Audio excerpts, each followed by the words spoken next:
Now, the defense in the Senzo Meyiwa murder trial says that evidence was planted at the scene to strengthen the case against the accused. Advocate Charles Mnisi argued this while cross-examining Colonel Tobeka Mhlahlo, who found a bullet projectile at the scene in 2014. There was also a focus on the packaging of some of the evidence. 5 men are currently on trial in the North Gauteng High Court for the murder of the soccer star.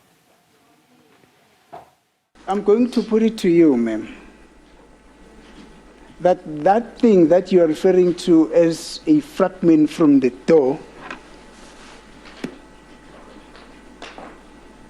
and that bullet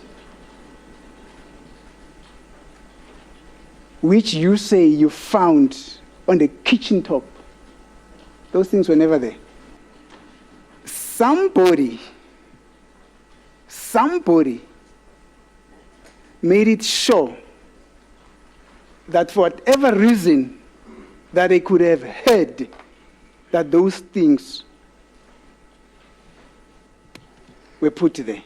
Maybe the court will then, referring to you, that you can inform us as to who that person is, because that's where I found the items. And I can further tell you, ma'am,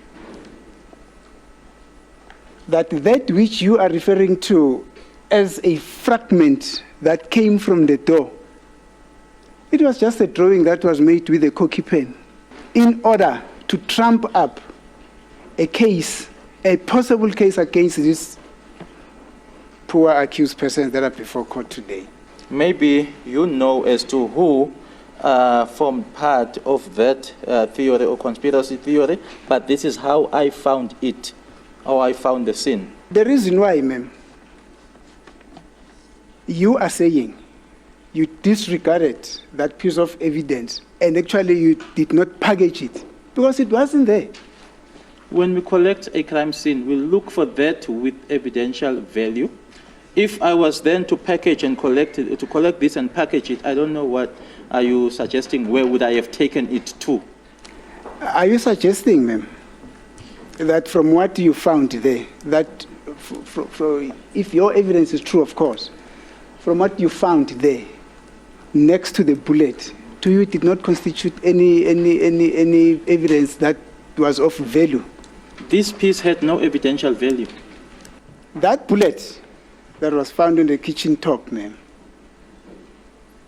somebody planted it. I have no knowledge of what you are saying, sir. But at the time when I was there, no one planted the bullet. And from the factual evidence that has been before court here,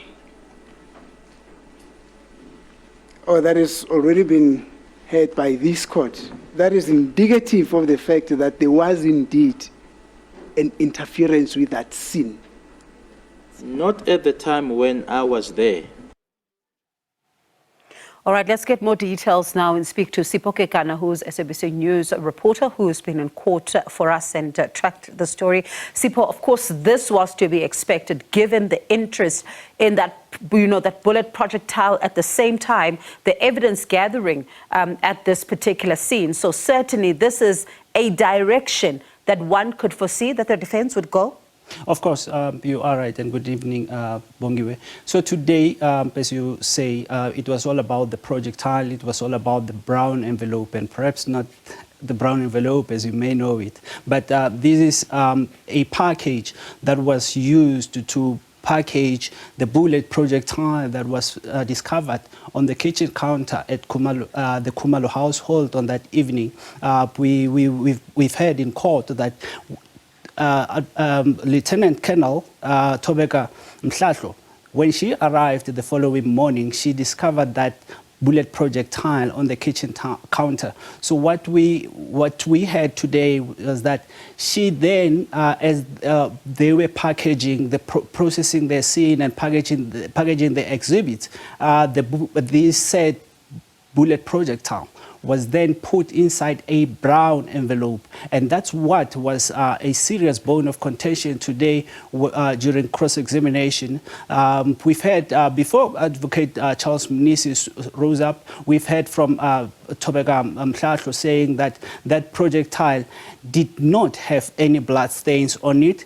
She also conceded that there were no blood stains on the door on which she says they believe that bullet projectile hit and damaged the door before it then landed on the kitchen counter. So she made those concessions to say there were no there were no blood stains. And this is very key, Bongi, because there has been questions around the position that Meyiwa was in the moment before he was shot. And we expect that at some point a ballistic expert is going to come in and testify on those. There are questions as to was that projectile the one that killed Meyiwa, because we understand that there was an entry wound, an exit wound.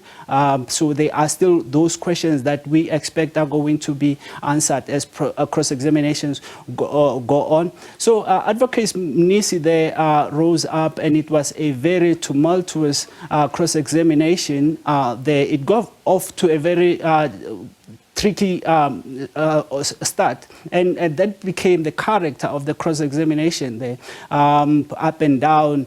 At some stage, he even tried to accuse the court of perhaps hampering his line of questioning, and this was when he continued to grill the witness on why a decision was then taken to put this crucial evidence inside a brown envelope. Because you remember that according to Umhlahlo, the use of transparent exhibit bags is so that the evidence that is inside those exhibit bags can be seen. So what Nisi was arguing there was that, but here we have a brown envelope. We do not see what is in there. I sitting here, I do not see what is in there. The court cannot see what is in there. My colleagues cannot see what is in there. And how are we supposed to then believe that what is in there is indeed a bullet projectile? So there's been that on and off and that tug of war around the packaging of that bullet projectile. And Bongiwe, right at the end, there was also, in a surprising turn of events, a proposition that was then put forward by Advocate Zitulele Nxumalo for accused number 4, and he made this proposition in relation to accused number 3, which was rather surprising. And this was when he told the court, he put a proposition to the witness to say that that bullet projectile that was found there was not the projectile that had come out of the gun that was used on that night. You recall that accused number 3 was arrested in 2015, and a gun was found in his room and ammunition, according to the evidence that was led in court.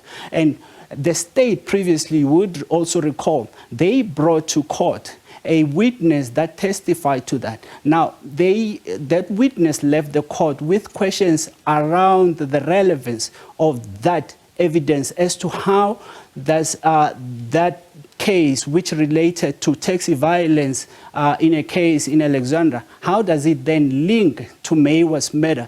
And you recall that the witness at the time was asked, were you ballistically able to link the gun that you found in accused number 3's room to Senzo Meyiwa's murder? And he said there was no link.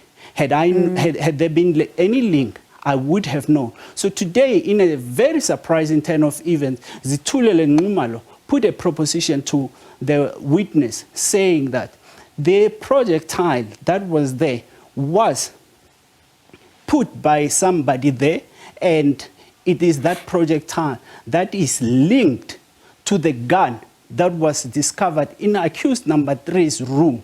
And so that was, like I say, very surprising, and we are expecting that tomorrow, as cross-examination continues with Zandile Mshololo, those are some of the issues that are going to be the focus of the day. All right, it'll be interesting to see what comes out in that regard, Sipho, because if it doesn't have blood stains, then, you know, as you say, it begs the question, where could it have come from? But let me thank you there. That's Sipho Kekana, a SABC News reporter, and he'll, of course, be back tomorrow just to bring us a wrap of the day's proceedings in the Senzo Meyiwa murder trial.